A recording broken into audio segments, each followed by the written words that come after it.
ഏറ്റവും പ്രസാദിക്കുന്ന മൂർത്തികളിൽ ഏറ്റവും മുൻപനാണ് ഗണപതി. ഏറ്റുപറയുന്ന ദുഃഖങ്ങളെ ഏറ്റെടുത്ത് രക്ഷ നൽകുന്ന ഏകദന്തനും മഹാഗണപതി തന്നെ. ഏത്തമിട്ട് വണങ്ങുമ്പോൾ ഏതു ദുഃഖവും തീർത്തു നൽകും ശ്രീ മഹാഗണപതി. തുമ്പിക്കരം കൊണ്ട് ജീവിത തുമ്പങ്ങളെ നീക്കി സർവരക്ഷ ചെയ്യുവാൻ സിദ്ധിബുദ്ധി വിനായകൻ തന്നെയാണു രക്ഷ. ശ്രീ മഹാഗണപതി തന്നെയാണ് ആശ്രയം. മനസ്സറിഞ്ഞ് വിളിക്കുമ്പോൾ മടിയില്ലാതെ പ്രസാദിക്കുന്ന മഹാദേവ പുത്രനാണ് ശ്രീ മഹാഗണപതി.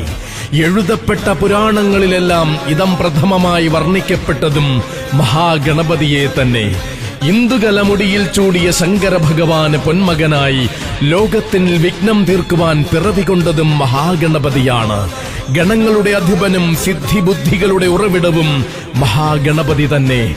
ശൈവശാക്തേയ വിശ്വാസങ്ങളിൽ പ്രഥമ പൂജനീയനായി മനോദുഃഖം തീർക്കുന്ന മംഗളമൂർത്തിയായി വാഴുന്നു